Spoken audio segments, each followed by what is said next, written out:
all time, mga greatest sa gingharian sa Ginoo. Yes, sa kalibutan, we have standard base sa ilang profession o silang career, silang record holder. Mo ito ang magiging basis, standard nila sa pagiging greatest and the best sa ilang profession. But kita, how about kita mga kapatid? In the ministry of Jesus, kinsa ba ang greatest sa ministry ni Jesus? Kinsa ba ang mga the best na mga servant ni Jesus? Ang mga propeta ba? Mga prophets sa Old Testament?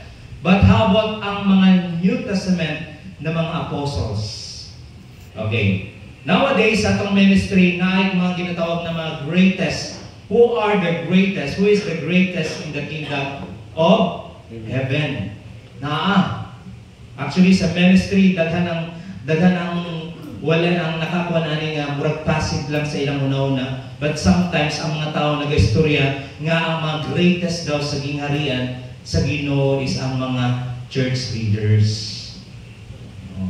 Do you agree nga sila ang mga greatest? Ang mga church leaders? Why? Sila ba ang nangunguna sa ministry? Sila ang nangunguna sa evangelism? Sila ang nangunguna sa Bible study? Sila ang nangunguna sa crusade, mga leaders?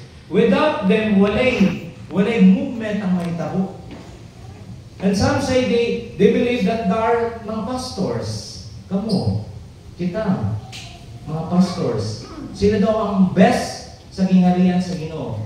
And many of us also, they believe nga mga deacons, mga elders, because they believe that they are the four corners nga kanatawagan ni four corners sa simbahan nga foundation. Kung wala ni sila, pwedeng mahugno ang ministry. Okay, dili nagikan ang mga semento, mga atok, dili nagikan sila mga supporters. And of course, not only the deacons, yes, kaning mga board members of mga supporters katong dagko kay ambag ba? Dagko kayo tithes and offerings sa simbahan.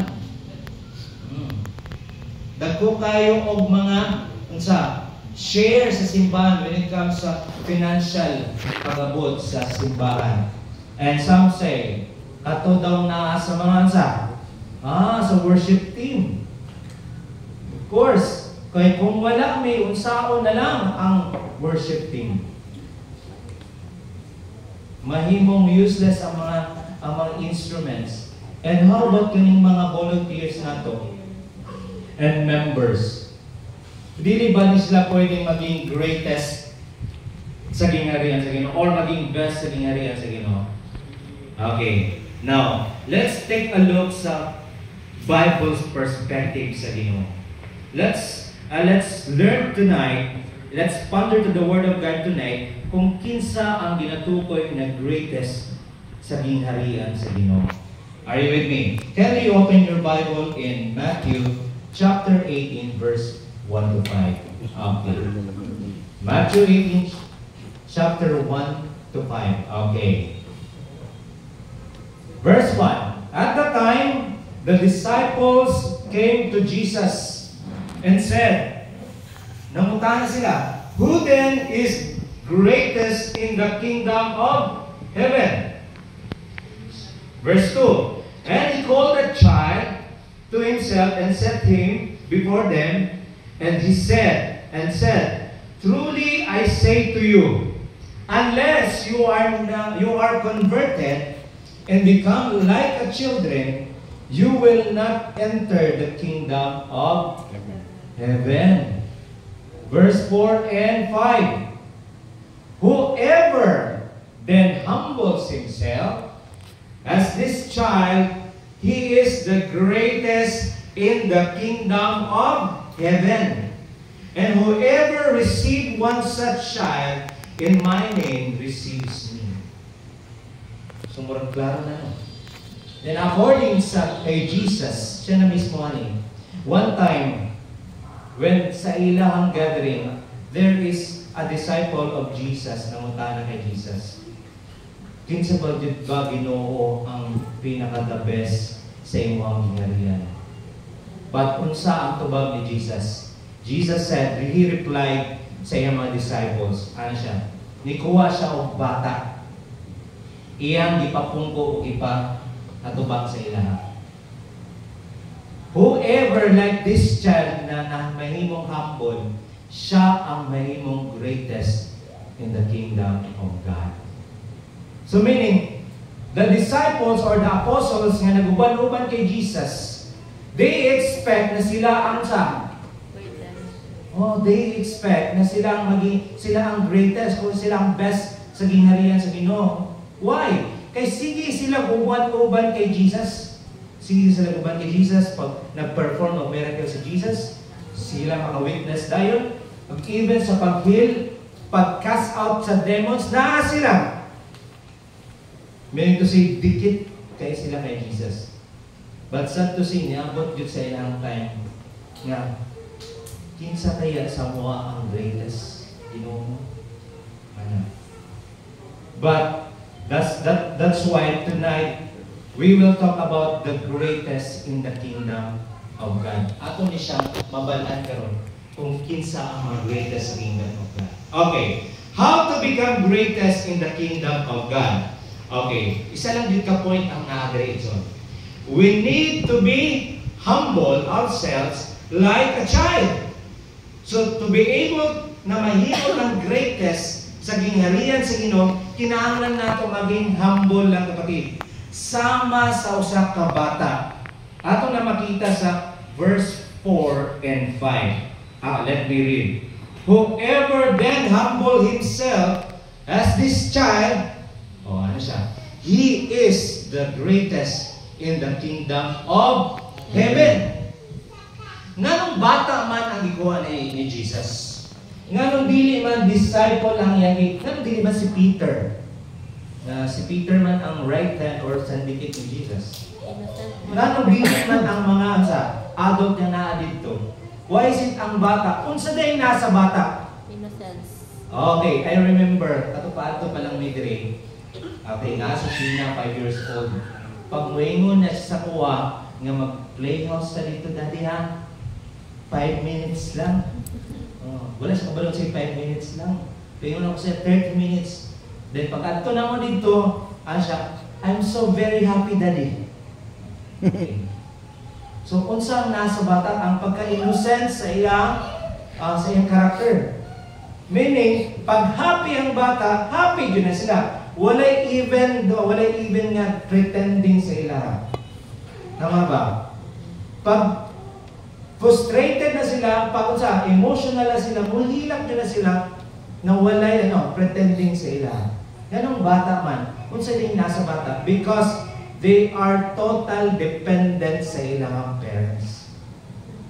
Dili nila kaya kung wala ilang parents.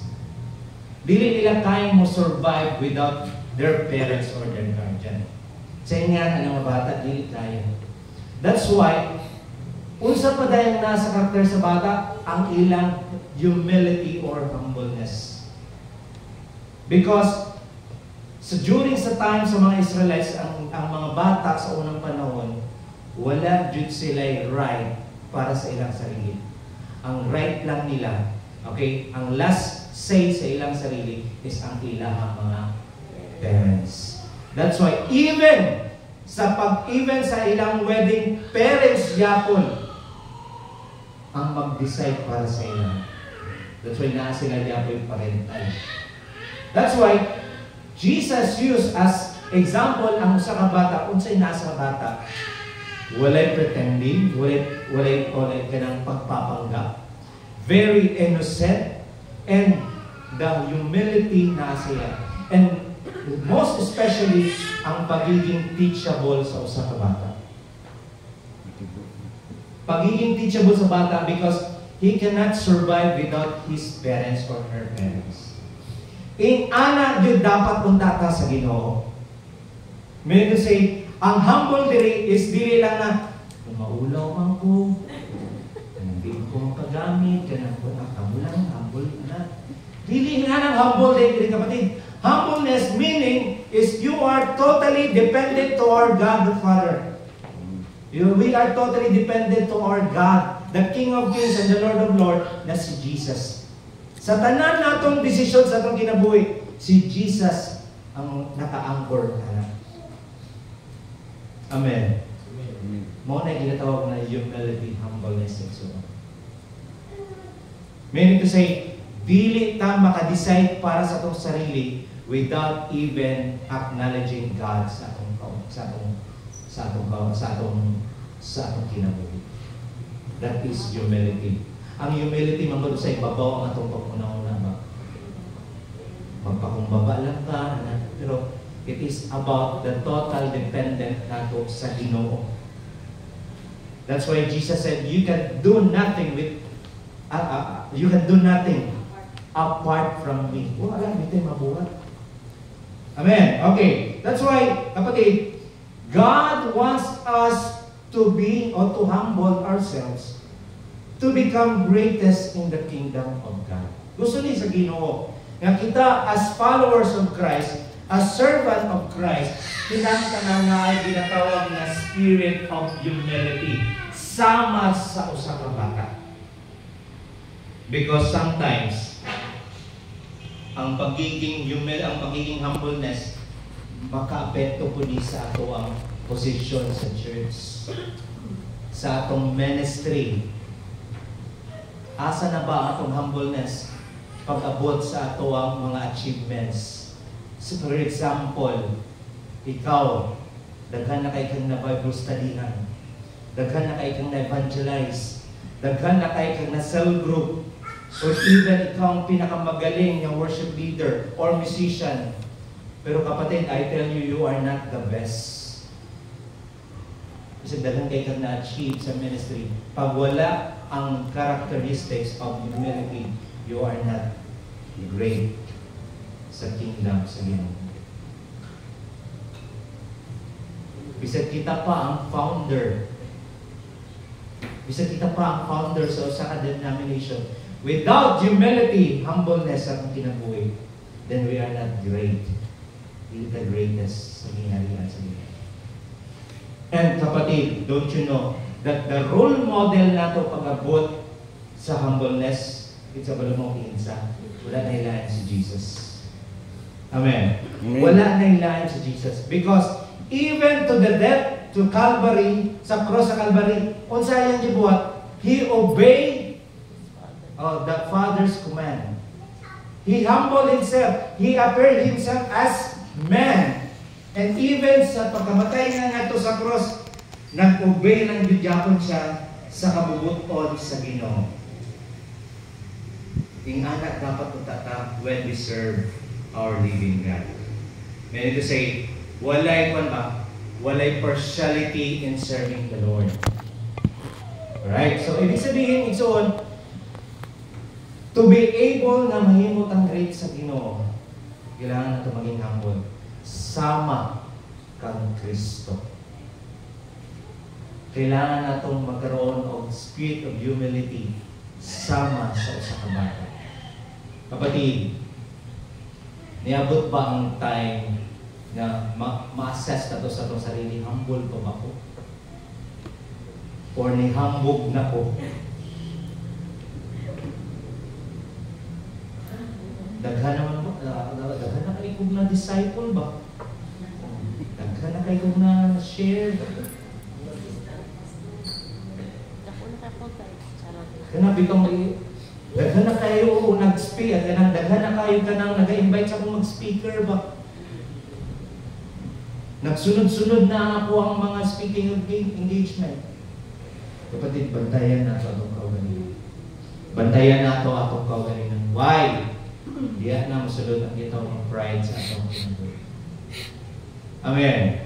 That's why, kapatid, to become greatest in the kingdom of heaven, we need to be humble ourselves, because greatness in the kingdom was not based on great works. Bisan daghan kay kang na-achieve, kapatid, sa ministry.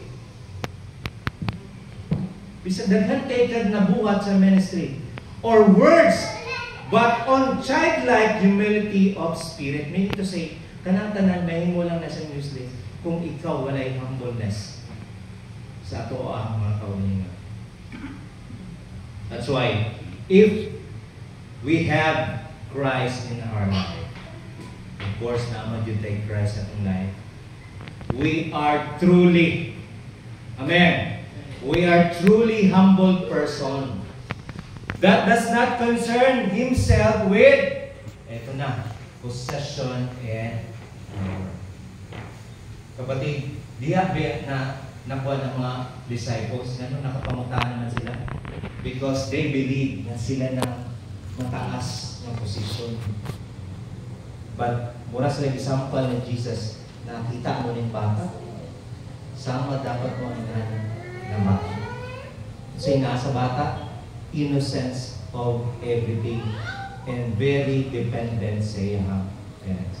That's why kita makaigso na, let's be dependent karon sa atong buhay na Diyos. For us to be humble, dapat may mutang humble sama sa mga bata. Amen. Let's bow down our head and let's pray. Thank you, Lord. Thank you, Father, that you remind us for your word tonight to be able to be great in your kingdom. We need to be humble ourselves. Help us, Holy Spirit, Lord God, na ma-apply namin sa mga kinabuhi. I-remind ka, hindi i-convict ang heart, Ginoo, na walay credit ka na mo, Ginoo, bisan pamandagan namin na buhat sa ministry mo, Ginoo. Daghan namin na-accomplish for your ministry, Ginoo. Everything those accomplishment is, Lord God, is pili siya mahimong credit ka na mo, Ginoo. But sa imo lang yung tanan, Ginoo. Sa iluwa kami ugang Ginoo that sometimes wala namin naging humble sa mga kaugalingon kami. We give you the glory and honor of Ginoo. In Jesus' name, amen, amen and amen. Okay.